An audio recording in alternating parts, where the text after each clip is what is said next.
नमस्कार दोस्तों, भारतीय कला और संस्कृति के लेक्चर नंबर 2 में आप सभी का स्वागत है। पहले लेक्चर में हमने एंशियंट इंडिया के आर्ट एंड आर्किटेक्चर के बारे में देखा था और वहाँ पे हमने कवर किया था इंडस वैली सिविलाइजेशन, सिंधु घाटी सभ्यता या फिर हड़प्पन टाइम को। तो हड़प्पन कला और संस्कृति हम देख चुके हैं। अब इस लेक्चर में मैं बात करूँगा मौर्यन और पोस्ट मौर्यन। तो मौर्य काल और उसके बाद का जो समय है उसके बारे में हम इस लेक्चर में बात करने वाले हैं, ठीक है, एंशियंट इंडिया में। तो मौर्यन काल का जो आर्ट है वो दो हिस्सों में विभाजित है, दो हिस्सों में डिवाइड किया जाता है। पहला है कोर्ट आर्ट, यानी जो दरबार से, जो राजा के सैंक्शन करने के बाद, जो राजा के छत्र छाया में पल रहा है, वो वाला आर्ट होगा कोर्ट आर्ट। और दूसरा होगा पॉपुलर आर्ट, यानी यहाँ पे जो आम लोग हैं, कोई व्यापारी है, कोई धार्मिक लोग हैं, वो अपने लेवल पे कोई कला संस्कृति को डेवलप कर रहे हैं या फिर कोई आर्ट एंड आर्किटेक्चर का कुछ काम करवा रहे हैं, स्कल्पचर बनवा रहे हैं, कोई केव में उन्होंने विहार चैत्य कुछ बनवा दिया, तो वो हो जाएगा पॉपुलर आर्ट। ठीक है, तो देखो राजा हैं तो अपने लिए पैलेस तो खुद ही बनवाएंगे। फिर पिलर्स हैं तो अशोकन पिलर सबसे इंपॉर्टेंट है, वो राजा ने ही बनवाए थे, कोई आम आदमी ने नहीं बनवाए। फिर स्तूप, तो स्तूप ज़्यादातर बड़े बड़े जो स्तूप हैं वो अशोक के डायरेक्ट इंटरवेंशन के, यानी अशोक के कहने पर बने थे या फिर राजा के पैसे देने पर बने थे, तो वो भी कोर्ट आर्ट में शामिल किए जाएंगे। पॉपुलर आर्ट में आएगा केव्स, तो रॉक कट केव आर्किटेक्चर बहुत इंपॉर्टेंट है इस काल का। फिर पॉटरी और स्कल्पचर्स, पॉटरी इतना इंपॉर्टेंट नहीं है, स्कल्पचर्स बहुत इंपॉर्टेंट है इस समय का। तो शुरुआत करते हैं मौर्यन समय से। तो देखो अभी तक क्या था, हड़प्पन सिविलाइजेशन का आर्ट एंड आर्किटेक्चर हमने देखा। उसके बाद का जो 2000 साल का समय है, हमारे पास क्या है कि उसका कोई फिजिकल रूप नहीं है, यानी फिजिकली हमारे पास कोई स्ट्रक्चर, कोई बिल्डिंग, कोई पैलेस, कोई पिलर, कुछ भी नहीं मौजूद है। तो जो वैदिक काल है, अर्ली वैदिक, लेटर वैदिक पीरियड है, उसके समय की हमारे पास किताबें हैं, हमारे पास लिटरेरी सोर्सेस हैं, ठीक है, लेकिन कोई बिल्डिंग कुछ भी नहीं बनी हुई है, इस तरह का कुछ भी हमारे पास नहीं है। तो जो सेकंड अर्बनाइजेशन है वो भी इसी काल में शुरू होता है, मौर्यन टाइम पीरियड में, ठीक है। फर्स्ट अर्बनाइजेशन कौन सा था, जब अर्बन लाइफ यानी शहरी लाइफ शुरू हुई, वो था हड़प्पन काल। दूसरा था अब ये मौर्य वाला समय। अब क्या होता है, लेटर वैदिक के बाद में बुद्धिज़्म और जैनिज़्म जो है, ये दोनों धर्म काफ़ी तेज़ी से फैले और जितने भी बड़े बड़े राजा हैं उन्होंने सबने बुद्धिज़्म को अपनाना शुरू किया या फिर जैन धर्म को काफ़ी ज़्यादा तवज्जो देनी शुरू करी। क्योंकि क्या था कि ब्राह्मण डोमिनेंस था सोसाइटी में लेटर वैदिक काल में बहुत ज़्यादा, और जो क्षत्रिय वर्ग था वो चाहता था कि ब्राह्मण डोमिनेंस खत्म हो, इसीलिए उन्होंने बुद्धिज़्म और जैनिज़्म को ज़्यादा प्रोत्साहन दिया। और आपको ध्यान हो तो बुद्ध और महावीर जो हैं वो दोनों भी खुद क्षत्रिय कुल से ही जन्म लेकर आए थे। तो ब्राह्मणिकल जो सुप्रीमेसी है उसको चैलेंज करते हुए बुद्धिज़्म और जैनिज़्म काफ़ी पॉपुलर हुए, ठीक है। और पॉपुलर होने के बाद जो आर्ट एंड आर्किटेक्चर पे उनका असर है वो बहुत ज़्यादा दिखाई देता है। देखेंगे एक एक करके। सबसे पहले शुरू करेंगे पैलेसेस से। तो कोर्ट आर्ट में हमारे पास जो भारत में सबसे पुराना महल या पैलेस आज जो हमें मिलता है वो है पाटलिपुत्र में, कुम्रहार नाम की जगह है। तो कुम्रहार पैलेस जो है ये किसका कैपिटल था, मौर्यों का, चंद्रगुप्त मौर्य का कैपिटल था। और इसमें खास बात यह है कि एक 80 पिलर्ड हॉल है, 80 पिलर यहाँ पे मिले हैं। और ये जो आपको दिख रहे हैं ये सभी उन पिलर्स के नीचे वाला जो हिस्सा होता है वो है। और ऊपर वाला जो है वो या तो टूट गया, गायब हो गया। ये भी देखो एक्सकेवेशन में मिला था, 1910 या 20 के दशक में कुछ यहाँ पे एक्सकेवेशन हुए थे, फिर 1950 में फिर से हुए। तो इसीलिए काफ़ी एक्सकेवेशन के बाद यहाँ पे ये सब मिला है।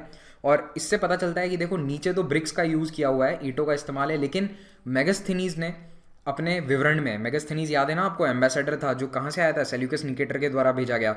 तो उसने अपनी किताब में कुम्रहार के इस पैलेस की बहुत तारीफ करी है। उसने कहा था कि ये दुनिया का सबसे अद्भुत नमूना है कारीगरी का और दुनिया में इससे अच्छी कोई शानदार भव्य कोई जगह नहीं है। बहुत तारीफ करी थी उसने। और उसने कहा था कि ये पूरा लकड़ी का बना हुआ था। तो अगर ये लकड़ी का था तो देखो लकड़ी कुछ सालों में सड़ जाती है, वो ज़्यादा लंबे समय तक नहीं टिकती है। लकड़ी की चीज़ कोई भी ज़्यादा से ज़्यादा 50 साल 100 साल चल जाएगी, उसके बाद कुछ ना कुछ दिक्कत आ जाएगी, आग लगने का डर बहुत ज़्यादा होता है। तो ये जो पैलेस था, मेगास्थनीज ने कहा है अपने विवरण में इंडिका में कि ये पूरा लकड़ी का बना हुआ था। तो हो सकता है ये जल गया हो। और उसने बताया कि ये 3 मंजिला इमारत थी। तो आप सोचिए इसके ऊपर 3 मंजिला इमारत। और उसने भी इस पिलर्ड हॉल की तारीफ करी है कि एक बहुत बड़ा पिलर लगा हुआ हॉल था और काफ़ी बड़ा हॉल था। मे बी वहाँ पे दरबार लगता होगा, हमें नहीं पता क्या होता था एग्जैक्टली। और ये जो पैलेसेस हैं इनमें पर्शियन इन्फ्लुएंस नज़र आता है, क्योंकि उस वक्त जो दुनिया की बहुत अच्छी सभ्यता मानी जाती थी समकालीन, ठीक है, हम बात कर रहे हैं लगभग 3rd सेंचुरी BC की, उस समय पर्शिया अपने चरम पर था। तो वहाँ पर्शिया से कॉपी करके कुछ कुछ पैलेसेस शायद यहाँ पे फ्यूजन हुआ होगा, या उसके तुलना में या फिर उससे कंपेयर करते हुए यहाँ पे ये पैलेस बनाया हो। तो ये भी पर्शियन इन्फ्लुएंस थोड़ा सा यहाँ देखा जाता है मौर्यन आर्ट एंड आर्किटेक्चर पे शुरुआती, क्योंकि यहाँ पे पिलर वाला जो कॉन्सेप्ट है अशोक जो लेकर आया वो भी पूरा पर्सिपोलिस में हमें पहले देखने को मिलता है। पर्सिपोलिस ईरान का उस समय कैपिटल था, पर्शिया का। फिर ये देखिए ये भी वही है, पिलर्ड हॉल है यहाँ पे, तो ये आप देख सकते हैं उन पिलर्स के आपको नीचे अवशेष मिल रहे हैं, केवल ऊपर वाला हिस्सा जो है ये सब गायब है। फिर है मौर्यन आर्ट एंड आर्किटेक्चर में जो मेन बिल्डिंग मटेरियल था वो था लकड़ी का, क्योंकि हमने देखा है मेगास्थनीज इस बारे में बात करता है। फिर जब अशोक राजा बना, चंद्रगुप्त के बाद में जो उसका पोता अशोक राजा बना, अशोक ने एक अलग ही परंपरा शुरू करी, वो थी पिलर बनाने की। पिलर जो है दो कारणों से बनाए जाते थे। पहला राजनीतिक, कि भाई हमारे स्टेट का सिंबल है कि हमारा राज्य कहाँ तक फैला हुआ है, उससे हमें ये भी पता चला। और दूसरा, जब कोई लड़ाई अगर वो जीता, जैसे कलिंग वॉर है उसके बारे में लिखा हुआ है, अगर उसने कोई बहुत बड़ा दान किया, या फिर कई बार उसमें ज्ञान की बातें भी कही गई है, एथिक्स के बारे में लिखा गया है कि जनता का व्यवहार ऐसा होना चाहिए वैसा होना चाहिए, तो कई तरह के उसके मकसद थे, ठीक है, अशोकन पिलर्स पे। और पिलर पे लिखा कहाँ जाता था, देखो ये वाला जो हिस्सा है ना पिलर का, अब इस फोटो में आपको शायद नज़र नहीं आ रहा होगा, लेकिन बहुत देखिए ध्यान से, यहाँ देखिए कुछ कुछ लिखा हुआ है ये बारीक अक्षरों में, ठीक है। तो यहाँ पे सब लिखा जाता था इन पिलर्स के ऊपर, और इन्हें कहते हैं पिलर इंस्क्रिप्शन। सारे पिलर्स जो हैं अशोक के वो चुनार पत्थर से बने हैं। चुनार एक जगह है, वहाँ पे वाइट कलर का सैंडस्टोन निकलता है, सफ़ेद पत्थर निकलता है, और अफगानिस्तान से लेकर कर्नाटका तक जितने भी पिलर हमें मिलते हैं सभी चुनार के पत्थर से बनाए गए हैं। और एक और ख़ास बात है कि ये जो पूरा पत्थर है ये एक ही पत्थर का बना है, इसमें कोई जोड़ नहीं है, ये मोनोलिथिक है, इसे कहते हैं मोनोलिथिक, यानी एक ही पत्थर से चुना गया ये पूरा शाफ्ट है इसका, ओके। और इसमें देखो 4 हिस्से होते हैं, ये जो पिलर है इसमें देख लो, ये जो हिस्सा है इसे तो कहते हैं शाफ्ट, ठीक है, ये हो गया शाफ्ट। और फिर आगे वाले देखो यहाँ पे हिस्से देख लो डिटेल में ऊपर, क्योंकि उसमें साफ नज़र नहीं आएगा, तो ये यहाँ तक तो शाफ्ट हो गया। फिर ये जो है ये है कैपिटल। कैपिटल में देखो जनरली या तो कोई डिस्क होगी या फिर इन्वर्टेड लोटस, उल्टा लगा हुआ, ये लोटस का पौधा है, ठीक है, लोटस का सॉरी फूल है, पौधा नहीं है, फूल है। तो ये जो कमल का फूल है ये उल्टा है अगर आप ध्यान से देखेंगे। फिर इसके ऊपर एक स्क्वायर या राउंड शेप का एक और प्लेटफॉर्म होगा, इसे कहते हैं एबेकस, और इसके ऊपर कोई जानवर होगा, जो ज़्यादातर शेर होता था, या फिर मल्टीपल शेर भी हो सकते थे, एक से ज़्यादा शेर भी हो सकता था, या कई बार बैल वगैरह भी हो सकते थे। तो ये इसमें जनरली शेर देखने को मिलता था। और ये जो शेर है ना ये वहाँ ईरान में भी बहुत इस्तेमाल होते थे, वहाँ पे जो वो पिलर बने हुए हैं उनमें सब में लगभग शेर है। तो इसीलिए कहा गया है कि अशोक ने जो कॉन्सेप्ट है वहाँ से कॉपी किया था, या फिर वहाँ से इंस्पायर हुआ था पर्सिपोलिस से, क्योंकि पर्सिपोलिस में भी बहुत सारे हमें पिलर भी देखने को मिलते हैं। तो ये चारों पार्ट याद रखना। फिर देखिए जो सारनाथ में अशोक स्तंभ है, उस अशोक स्तंभ के जो ऊपर वाला हिस्सा है यानी जो कैपिटल है, वो आज आज़ाद भारत का राष्ट्रीय प्रतीक है, नेशनल एम्बलम है। तो ये आपने देखा होगा हर सरकारी दस्तावेज पे, ऑफिस पे, हमारे जो करेंसी नोट्स हैं उन पे आपको ये सिंबल देखने को मिलेगा। इसमें भी आप वो 3 हिस्से देख सकते हैं। देखो इसका पिलर जो है वो तो अलग हो चुका है, ये पिलर से टूट के अलग हो गया था और खुदाई में मिला था ये 1904 के आसपास कुछ, तब एक्सकेवेशन में मिला था सारनाथ में। इसमें देखो ये रहा, ये जो कैपिटल है ये इन्वर्टेड लोटस है, ये एबेकस है, और एबेकस में 4 तो चक्र बने हुए हैं, ठीक है, जिन्हें हम अशोक चक्र कहते हैं आज। और ये जो चक्र हैं ये क्या सिग्निफाई करते हैं, याद कीजिए, धर्म चक्र प्रवर्तन, पहला सरमन कहाँ पे था, पहला प्रवचन था सारनाथ में, उसी की याद में अशोक ने यहाँ पे ये पिलर खड़ा करवाया था। और इसमें एक बैल है, एक हाथी है, एक घोड़ा है और एक शेर है जो पीछे दिख नहीं रहा है, ठीक है। आपको सिर्फ यहाँ 2 जानवर दिखेंगे, वैसे ये 3D है, ठीक है, गोल है ना ये, तो इसमें 2 पीछे की तरफ हैं और 4 पहिए हैं, और ऊपर 4 शेर बने हुए हैं। अगेन हमें केवल 3 नजर आएंगे क्योंकि एक का मुंह पीछे की तरफ है। तो ये जो है सारनाथ में खुदाई हुई थी और इसी जगह पे म्यूज़ियम बना दिया गया। ये भारत का पहला ऑन साइट म्यूज़ियम था। ऑन साइट का मतलब ये होता है कि अगर कहीं पे कोई खुदाई होती है और आर्कियोलॉजिस्ट को लगता है कि यहाँ से अगर ये चीज़ें उठा के कहीं और लेके जाएंगे तो उसे नुकसान हो सकता है, खतरा है, तो उसी जगह को म्यूज़ियम बना दिया जाता है, जो जहाँ पे एक्सकेवेशन हुआ था। तो सारनाथ में भी ऐसा ही हुआ था, उसी जगह पे म्यूज़ियम बना दिया गया, भारत का पहला ऑन साइट म्यूज़ियम। आपको याद क्या रखना है, धर्मचक्र प्रवर्तन, सारनाथ, 4 जानवर हैं और याद रखना 4 शेर हैं। कोई पूछे कि टोटल कितने शेर हो गए इस पे, 4 ऊपर 1 नीचे, 5 शेर हैं इसके अंदर कुल मिला के। ये छोटे मोटे सवाल हैं, देखो आ सकते हैं कभी, इन पे अटक मत जाना। फिर एक बार फिर से ये दिखा देता हूँ, हिस्ट्री में भी ये मैप दिखाया था, इडिक्ट्स ऑफ अशोक। तो अशोक ने जो है पिलर पे तो लिखवाता ही था, पिलर पे इंस्क्रिप्शन लिखवाए थे, उसके साथ साथ अशोक ने पत्थरों पे भी कई सारे प्रवचन लिखवाए, अपनी बातें लिखी है। तो मेजर रॉक एडिक्ट्स हैं, माइनर रॉक एडिक्ट हैं। आपके लिए देखो पिलर कौन से याद रखने ज़रूरी हैं, आप तो ये याद रखना पिलर सबसे पहले कि यहाँ पे एक शाहबाज गढ़ी है, ठीक है, अफगानिस्तान पाकिस्तान के बॉर्डर के पास है वहाँ पे, और उसके बाद आपको ये याद रखना है दिल्ली वाला, जो फिर मेरठ, ठीक है, दिल्ली मेरठ, और एक ये याद रख लेना लौरिया नंदनगढ़ नाम की एक जगह है, ये फेमस है। बस आप ये याद रखिए इतना, ठीक है। अमरावती रख सको तो रख लेना। उसके बाद जो रॉक इडिक्ट हैं, एक उनमें सबसे इंपॉर्टेंट है गिरनार, गिरनार याद रखना, कंधार याद रखना, फिर कलसी और धौली, ठीक है। वैसे धौली वाला जो है ये खारवेल से रिलेटेड है। यहाँ पे एक हाथी गुम्फा इंस्क्रिप्शन है, वो खारवेल से रिलेटेड है। लेकिन एक्चुअली ये जो एरिया है ये क्या है, कलिंग युद्ध के बाद अशोक के कंट्रोल में आ गया था। और ये धौली जो है ये वो जगह है जहाँ पे कलिंग का युद्ध हुआ था, ऐसा कहते हैं। तो धौली में भी हाथी बनवाया हुआ है, वहाँ पे भी कुछ कुछ इंस्क्रिप्शन लिखे हैं। वैसे ज़्यादा फेमस जो है वो धौली के पास एक जगह है, वहाँ पे केव्स के अंदर खारवेल का हाथी गुम्फा इंस्क्रिप्शन है, हाथी गुम्फा में, ठीक है। आगे बात करूँगा उसके बारे में भी। तो आप तो बस ये याद रख लेना, यहाँ पे अमरावती, धौली, ये सब नाम आपको याद रखने ज़रूरी हैं। अब आते हैं स्तूप पे। स्तूप शायद मौर्य काल के सबसे इंपॉर्टेंट आर्किटेक्चरल हेरिटेज में से एक है। तो एक तो पिलर और फिर स्तूप। तो ये एक टिपिकल स्तूप है और ये सांची स्तूप का फोटो है। तो स्तूप में देखो कुछ पार्ट्स होते हैं, आपको समझने की ज़रूरत है। पहली चीज़, स्तूप बनाया क्यों जाता है। बुद्ध की जब डेथ हुई थी तो शुरू में बुद्ध की जो बॉडी के पार्ट्स थे, जैसे उनका दांत है, कोई नाखून है, कोई बाल है, इस तरह की चीज़ें कुछ लोग ले गए थे। तो उन्होंने उन चीज़ों को जैसे जहाँ पे दफनाया या जहाँ रखा उसके ऊपर ये स्तूप बना दिया, ठीक है। तो पहले उसके चारों तरफ ऐसे मिट्टी या फिर ईंटें लगा दी और उससे ये स्तूप बना दिया गया। धीरे धीरे ये स्तूप की जो कला है ये थोड़ी और रिफाइन होती गई, अच्छे अच्छे स्तूप बनते गए। लेकिन शुरुआत बुद्धिज़्म में ऐसे हुई थी। हालांकि जो स्तूप बनाने की जो प्रैक्टिस है वो वैदिक काल में भी देखने को मिलती है, लेकिन इतनी ज़्यादा प्रेवलेंट नहीं थी, इतनी ज़्यादा कॉमन नहीं थी। बुद्ध धर्म ने जब स्तूप बनाने शुरू किए तो बौद्ध धर्म के अंदर ये बहुत ज़्यादा बढ़ चढ़कर प्रैक्टिस फैल गई। तो इसकी शुरुआत है वो तो वैदिक काल में हो गई थी, लेकिन स्तूप बनाने की जो प्रैक्टिस है वो ज़्यादा पॉपुलर बुद्धिज़्म में हुई है। ओके, तो देखो इसमें सबसे पहले देखो ऊपर होता है एक छत्र या फिर इसे स्पायर कह सकते हो आप। फिर ये हर्मिका होगी, ये एक पत्थर की जाली सी है। फिर ये अंडा कह सकते हो इसे, या हेमिस्फेयर कह सकते हो। ये ईंटों का बना एक अर्धगोलाकार स्ट्रक्चर है। फिर उसके बाद आप देखिए ये है मेढी।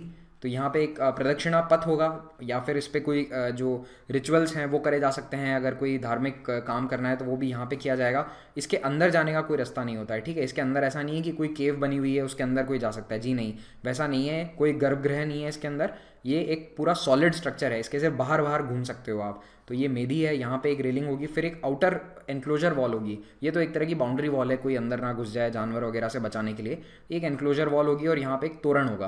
तो ये तोरण है या फिर द्वार है, गेट है, ठीक है। तो ये कुछ इंपॉर्टेंट स्ट्रक्चर हैं।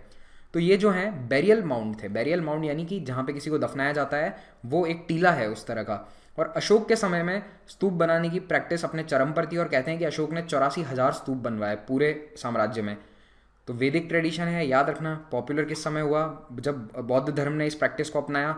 और बुद्ध की डेथ के बाद 9 स्तूप बने थे, जिनमें 8 में तो उनके शरीर के पार्ट रखे गए और 9वें स्तूप के नीचे वो घड़ा था जहाँ पे इनके रेलिक्स, जिस घड़े में रखे गए थे, दांत और ये नाखून ये सब रखे गए थे, उस घड़े को वहाँ पे दफनाया गया, ठीक है। तो 9 स्तूप थे बुद्ध की डेथ के बाद। लेकिन शुरू में जब स्तूप बनते थे बुद्ध धर्म में, बौद्ध धर्म में, तब ये इतने अच्छे नहीं होते थे, बिल्कुल सिंपल होते थे। ये वाला होता था मेनली, ये हर्मिका, ये एनक्लोजर वॉल, ये मेढी, ये सब नहीं होता था। सिंपल सा स्ट्रक्चर होता था, बस एक ये अर्धगोलाकार स्ट्रक्चर होगा, वो भी ईंटों का बना हुआ। बाद में तो ये पत्थर के भी बनने लग गए।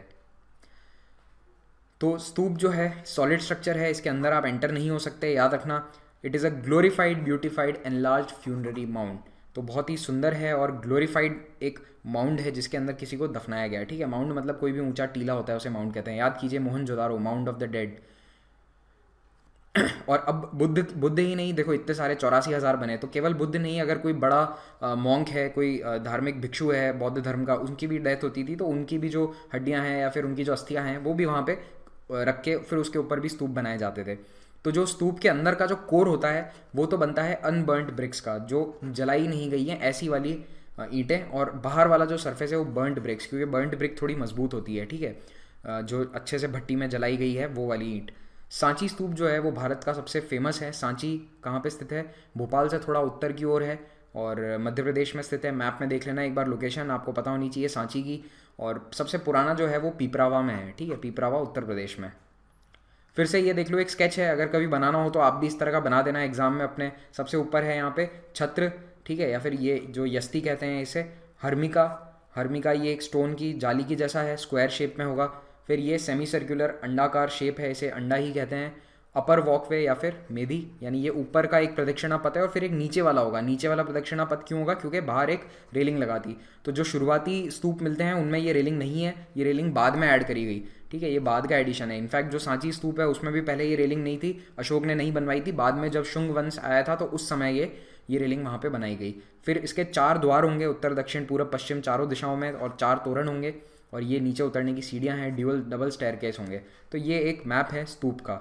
आई होप आपको समझ में आया। इसमें फिर से देख लीजिए, ये और एक डायग्राम है। ऊपर से देखने में आपको स्तूप ऐसा लगेगा, देखिए, ठीक है, गोल है। ये 4 गेट हो गए, तोरण हो गए, ठीक है, ये मेधी हो गई, ये नीचे वाला प्रदक्षिणा पथ हो गया, ठीक है, इसे सर्कम एम्बुलेटरी पैसेज भी कहते हैं इंग्लिश में। ये ऊपर वाला हो गया एम्बुलेटरी पैसेज या फिर मेधी। फिर ये जो ग्रीन कलर का है ये अंडाकार शेप हो गया, जो रेड है ये हो गया हर्मिका, और ऊपर हो गया इसके छत्र। आई होप आपको ये समझ में आया होगा। फिर देखिए जो तोरण में कला है वो कितनी बारीक है। अब ये सभी स्तूप में नहीं है, जो अच्छे बड़े स्तूप है ना उन्हीं में ये तोरण इतने अच्छे मिलेंगे आपको। तो ये जो तोरण है इसमें देखिए ये ऐसे इसके नीचे गेट है, ये बेसिकली सांची स्तूप का तोरण है, इसके नीचे से एंटर होंगे।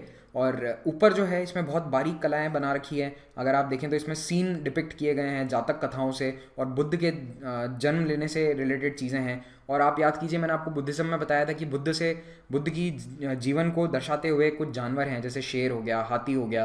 तो ये सभी लायन, एलिफेंट, ये उनकी लाइफ के कुछ स्टेज को दर्शाते हैं। तो इनमें भी देखिए आप हाथी दिख जाएगा आपको, लायन दिख जाएगा, यही जानवर आपको ज़्यादातर दिखेंगे, घोड़ा है।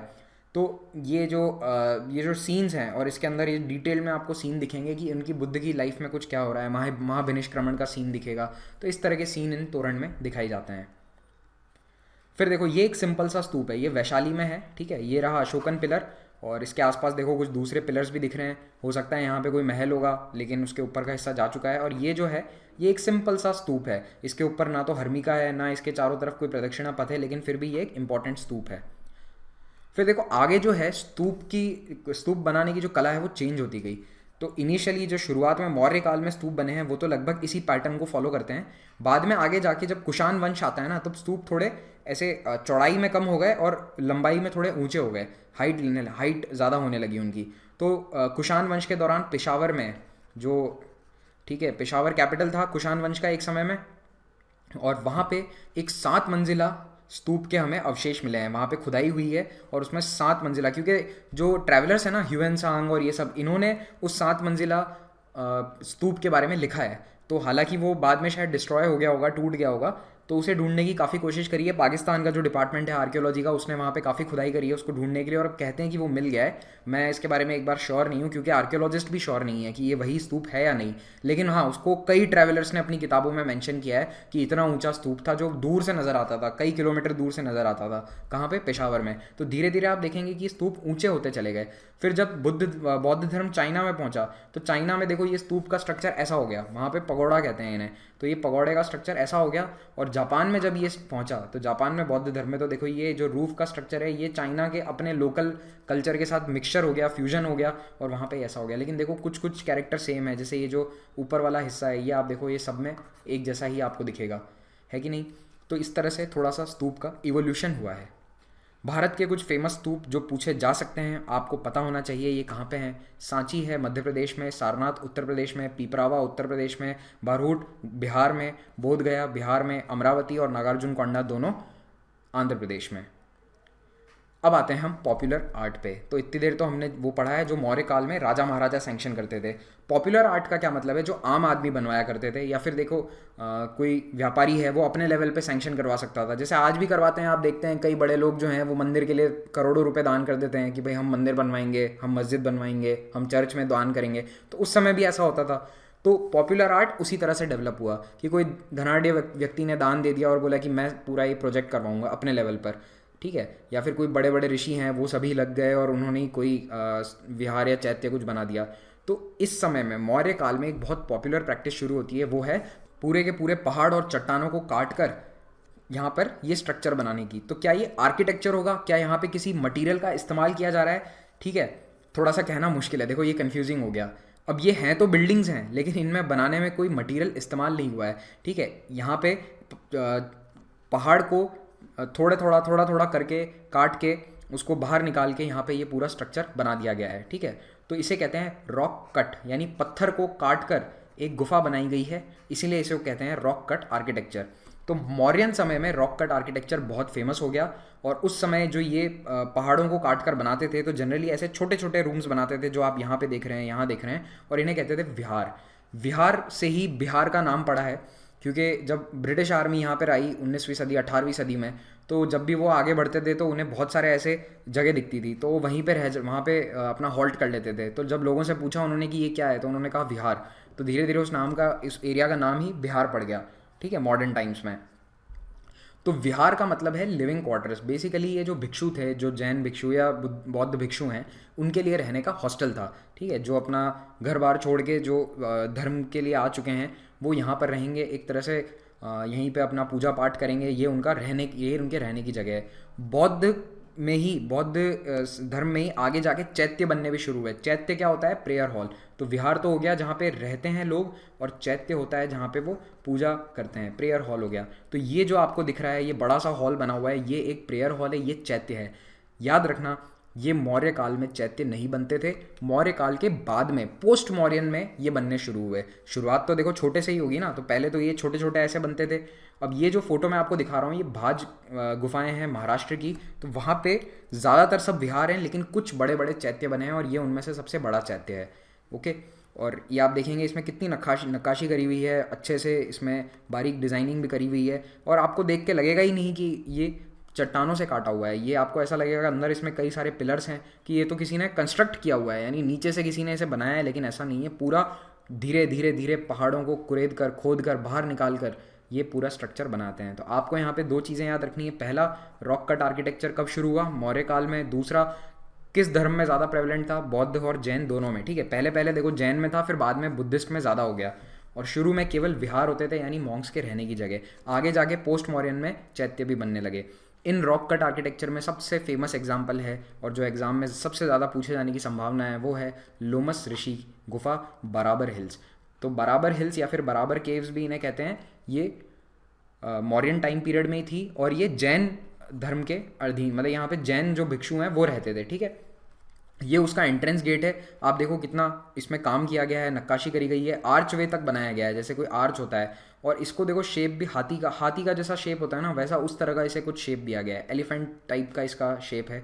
ये एक और फोटो है दूसरा, और ये फोटो देखो, ये पूरी बड़ी सी चट्टान है, और इसके अंदर ये गुफा बनाई गई है। अभी आपको मैं अंदर का फोटो दिखाऊंगा, आप हैरान हो जाओगे। ये इसका एंट्री गेट है, ये है देखो अंदर से गुफा कितनी शानदार है, और इसकी जो सरफेस है, इसकी सतह है, कितनी पॉलिश्ड है, और कितना स्ट्रेट लाइन में एकदम आप देख सकते हो।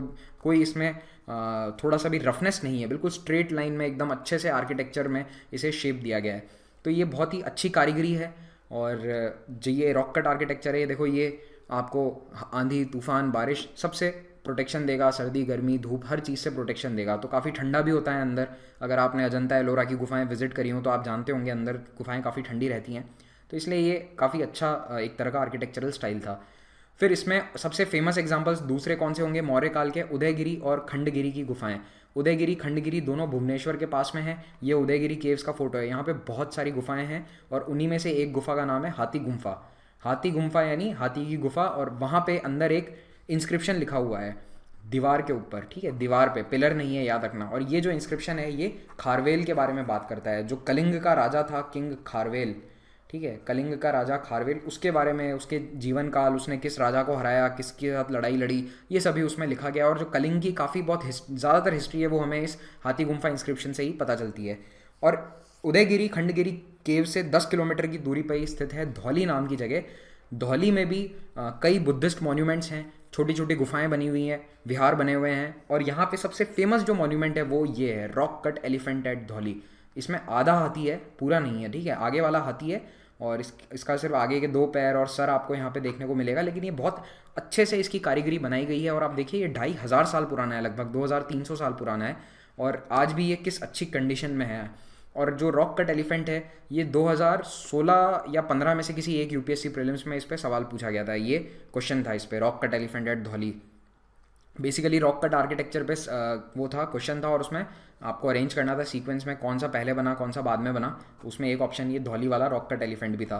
तो आप ये मेनली याद रखना, उदयगिरी खंडगिरी केव्स। अच्छा, धौली में कहते हैं कि कलिंग का जो युद्ध है जो अशोक ने लड़ा था कलिंग के ऊपर, कलिंग पे उसने हमला किया था, तो अशोक और कलिंग के बीच में जो युद्ध है ये यहीं धौली में हुआ था। तो इसीलिए अशोक ने युद्ध के बाद यहाँ पे बहुत सारा काम करवाया। यहाँ पे कई सारे विहार हैं, कुछ कुछ इंस्क्रिप्शंस भी हैं, और इसीलिए यहाँ पे इसकी इतनी इंपॉर्टेंस है। तो ठीक है, अशोक को इस जगह पे बहुत इसीलिए इतना लगाव था क्योंकि यहाँ पे कलिंग का युद्ध हुआ था, तो ये एक पश्चाताप के लिए उसने यहाँ पे बहुत कुछ बनवाया था, ऐसा कहा जाता है। और आज भी बुद्धिस्ट टूरिज्म जो होता है उसमें ये जगह बहुत इंपॉर्टेंट मानी जाती है, धौली। तो धौली और ये जो उदयगिरी खंडगिरी हैं ये पास पास में ही है, 10-12 किलोमीटर की दूरी पे हैं।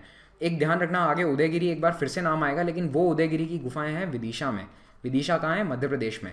तो वो उदयगिरी की जो केव्स हैं वो गुप्ता काल में इंपॉर्टेंट है, वहाँ पे गुप्ता टाइम पीरियड की गुफाएं हैं, तब उसकी बात करेंगे। रॉक कट आर्किटेक्चर वो भी है, ठीक है, वहाँ पे भी जो वराह अवतार है विष्णु के उसका बहुत बड़ा स्टैचू बना हुआ है, स्कल्पचर है वहाँ पे, लेकिन वो गुप्ता एम्पायर की है, ठीक है, उदयगिरी केव्स। और वहाँ है मध्य प्रदेश में। ये वाली उदयगिरी कौन सी है? उड़ीसा की। फिर आ जाते हैं पॉपुलर आर्ट में स्कल्पचर्स पे। तो स्कल्पचर जो है इस तरह की नक्काशी कहाँ करी जाती थी? मेनली डेकोरेटिव पर्पस के लिए स्तूप के आसपास करी जाती थी। जो स्तूप का जो मेधी वाला एरिया है, प्रदक्षिणा पथ है या फिर तोरण है, उसके आसपास इस तरह की स्कल्पचर में नक्काशी आपको देखी जाएगी। और यक्ष और यक्षिणी सबसे ज़्यादा बनाए जाते थे। कई मंदिरों में आप देखोगे सबसे ज़्यादा पॉपुलर यही आर्ट फॉर्म है, यक्ष और यक्षिणी बनाने का, जो है ना, ये तो एक तरह से फिलर मटेरियल होते हैं। यक्ष और यक्षिणी तो भर भर के बना देते हैं, आप किसी भी मंदिर में जाके देखिए, जो पुराने मंदिर हैं 1000-1500 साल पुराने। और मेनली इनको डेकोरेशन के लिए ही यूज़ किया जाता था। फिर आ जाते हैं हम पॉटरी पे।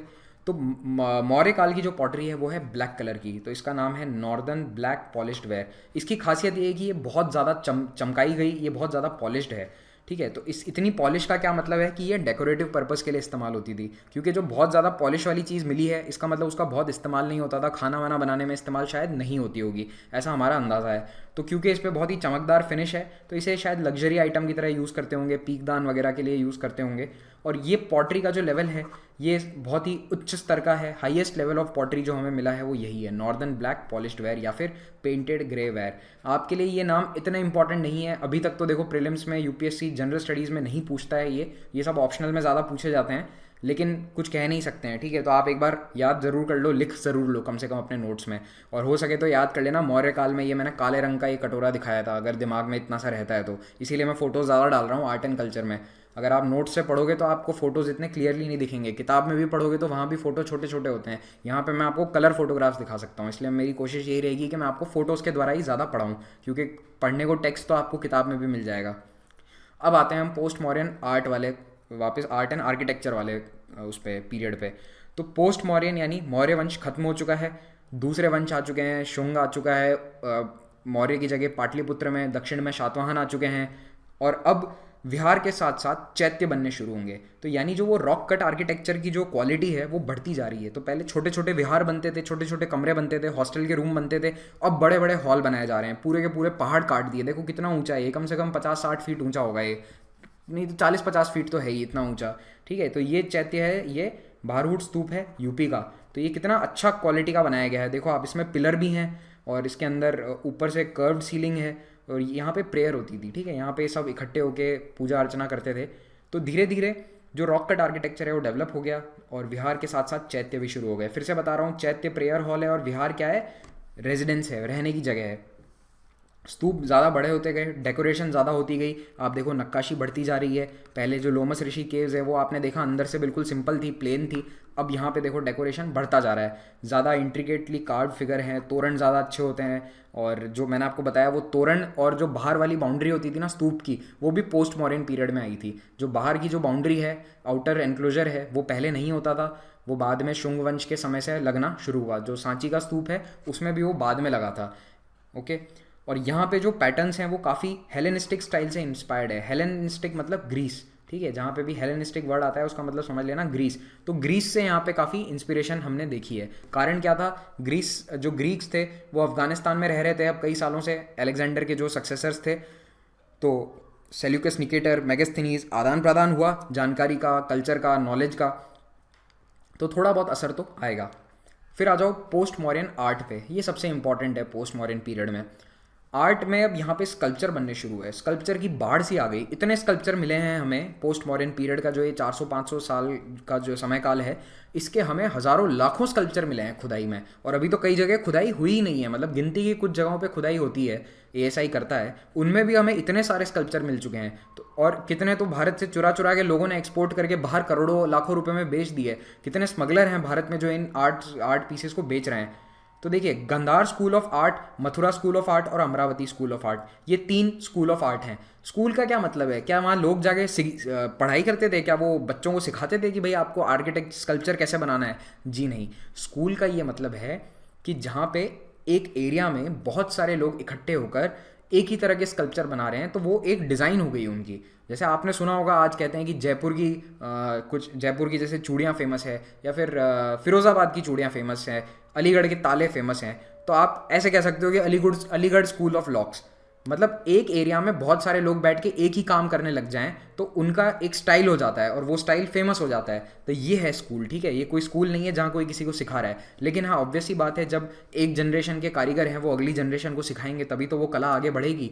तो गंधार और मथुरा में ये बहुत डेवलप हुआ। गंधार देखो, कांधार वाला एरिया है अफगानिस्तान का, लेकिन जो पूरा अफगानिस्तान है, काफ़ी एरिया है अफगानिस्तान का, उसे गंधार कहते थे उस समय। तो ऐसा नहीं है कि ये स्कूल अफगानिस्तान में चल रहा था, जो आज का पंजाब है, पाकिस्तान वाला पंजाब है, जो अफगानिस्तान पाकिस्तान का बॉर्डर है, यानी भारत का जो उत्तर पश्चिमी हिस्सा था उस समय, उसमें पूरे में ये गंधार स्कूल चालू था। यानी वहाँ पे सब जगह ये मूर्तियाँ बनाई जाती थी, और उस साइड की मूर्तियों की एक अलग डिज़ाइन थी। मथुरा साइड वाली जो डिज़ाइन थी वो अलग थी, उसे कहते हैं मथुरा स्कूल ऑफ आर्ट। तो ये यमुना नदी के किनारे पनपी, 1st और 3rd सेंचुरी BC से शुरू हुआ और AD के बीच में ये चलता रहा।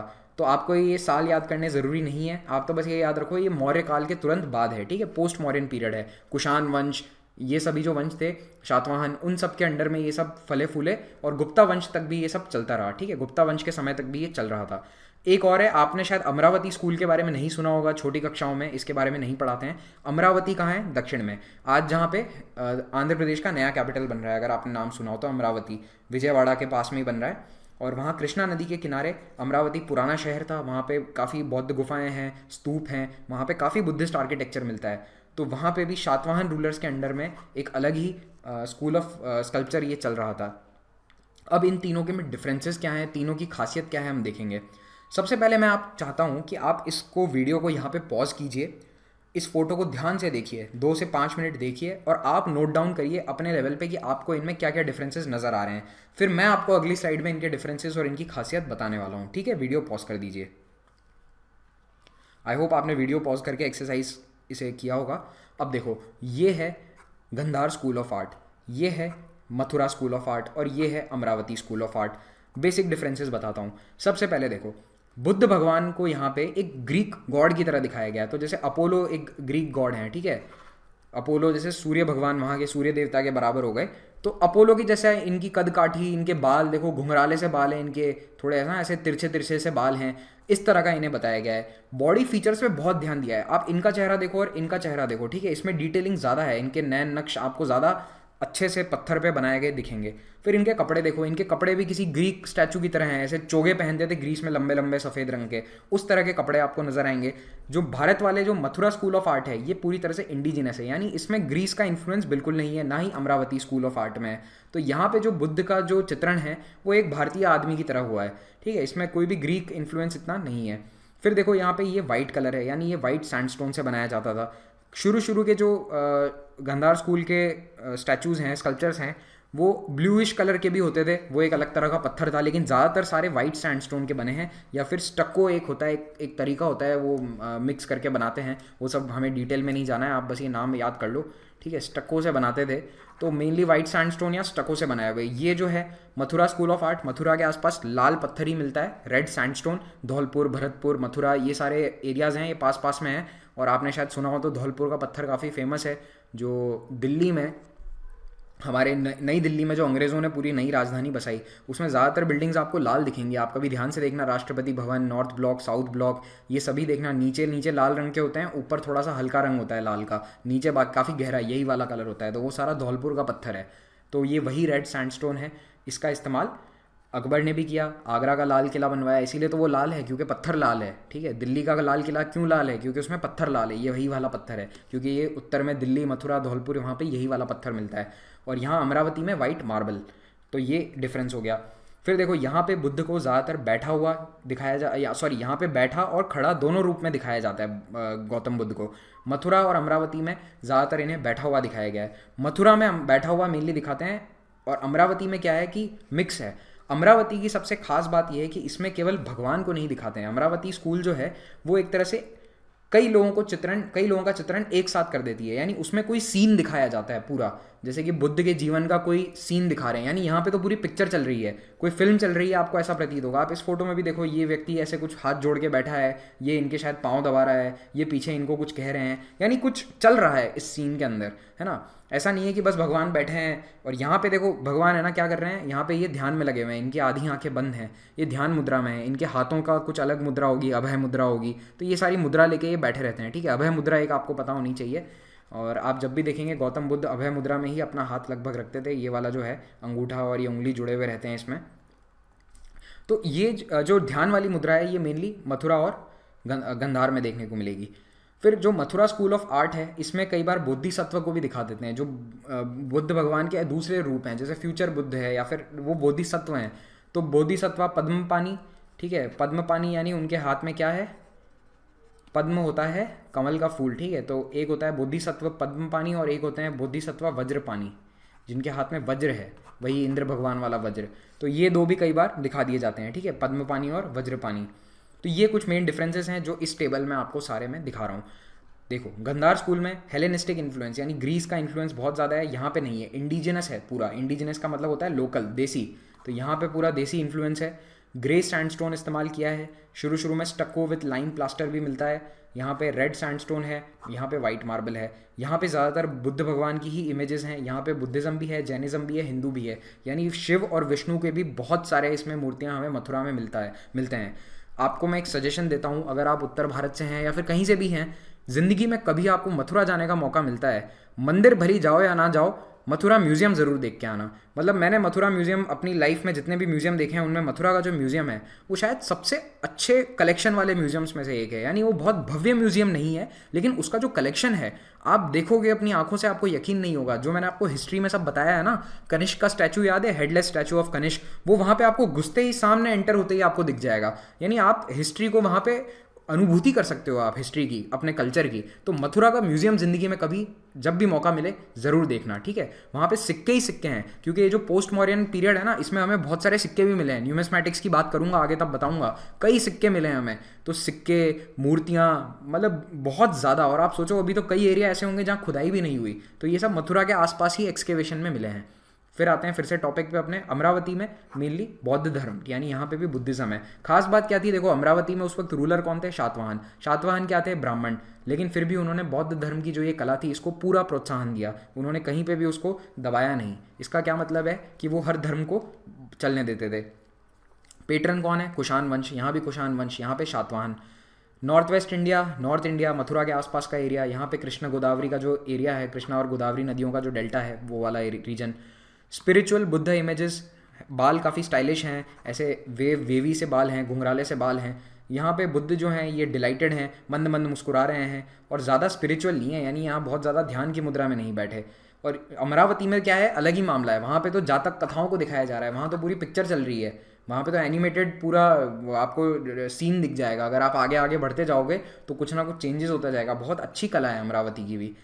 यहाँ पे गौतम बुद्ध के दाढ़ी है, कई जो स्टैचूज़ हैं उनके मूछें भी आपको दिख जाएगी। यहाँ पे कोई दाढ़ी मूछ नहीं है। यहाँ पे बॉडी जो है काफ़ी लीन है, ठीक है, दुबली पतली एकदम, जो ग्रीस वाली स्टाइल है वो है। यहाँ पे थोड़ा सा स्ट्रॉन्ग मस्कुलर दिखाया गया है। यहाँ पे बैठे भी हैं और खड़े हुए भी हैं, दोनों तरह की मूर्तियाँ आपको मिलेंगी। दिल्ली का म्यूज़ियम भी, अगर आप में से लोग कोई दिल्ली के आसपास रहते हैं तो दिल्ली का जो नेशनल म्यूज़ियम है, जो भारत के सबसे अच्छे म्यूज़ियम्स में से एक है, वो तो काफ़ी अच्छे से मेंटेन्ड भी है। तो उसमें भी आपको ये सारी गंधार और मथुरा स्कूल ऑफ आर्ट की मूर्तियाँ दिख जाएगी। वहाँ पे भी स्टैंडिंग बुद्ध के आपको स्टैचूज़ दिखेंगे, बड़े बड़े 6-6 फीट बड़े। और यहाँ पे मथुरा में जो सारी मूर्तियाँ हैं लगभग सभी में गौतम बुद्ध बैठे हुए हैं। यहाँ पे इनकी आंखें हाफ क्लोज्ड हैं, आधी बंद हैं, कान काफ़ी बड़े हैं, यहाँ पे इनकी आंखें खुली हैं और कान छोटे हैं। एक और बात आपको बता देता हूँ, लिख लेना, यहाँ पे इनके पीछे जो ये गोल दिख रहा है इसको कहते हैं हेलो, ठीक है, ये इनके पीछे का चक्र है और ये छोटा होता है इसमें, और यहाँ पे देखो कितना बड़ा है। तो ये हेलो जो है गंधार में है स्मॉल, मथुरा में है लार्ज, ठीक है। यहाँ पे भी है हेलो, देखो यहाँ भी बना हुआ है लेकिन इतना बड़ा नहीं है, यहाँ पे स्मॉल है। ये भी एक पॉइंट ऐड कर लेना। ये देखो ये ग्रीक कल्चर है, ये मैंने आपको बताया ताकि आपको समझ में आए ग्रीक इन्फ्लुएंस क्या है। तो देखो यहाँ पे कपड़े देखो इनके थोड़े थोड़े मिलते जुलते हैं, ऐसे बड़े लंबे से चोगे जैसे कपड़े हैं। बाल देखो ये ग्रीस के स्टैचूज़ में कैसे बाल होते हैं। तो ग्रीस में भी स्टैचूज़ बहुत मिले हैं उस काल के, लगभग 2300-2400 साल पहले। अब ये टॉपिक ख़त्म हो चुका है, लेकिन एक एडिशनल चीज़ मैं आपको यहाँ बताना चाहता हूँ। अब जहाँ पे हमने रॉक कट केव्स की बात करी है, तो कई बार सवाल आएगा केवल इस पे कि कुछ फेमस बुद्धिस्ट केव्स के बारे में बताइए, ऐसा सवाल पूछा जा सकता है। तो अब मैं यहाँ पे जो बड़े बड़े मेजर बुद्धिस्ट केव्स हैं भारत की, उन सभी को एक साथ लिस्ट आउट कर रहा हूँ। लेकिन ये सभी मौर्यन या पोस्ट मौर्यन काल की नहीं है, ये दूसरे काल की भी हैं, कोई गुप्त काल की हैं, कोई आगे और 9th-10th सेंचुरी एडी के समय की भी हैं। लेकिन एक साथ यहाँ पे आपको लिख के दे रहा हूँ ताकि आपको एग्जाम में दिक्कत ना हो अगर सवाल आ जाता है। तो सबसे फेमस केव है अजंता की गुफाएं महाराष्ट्र में।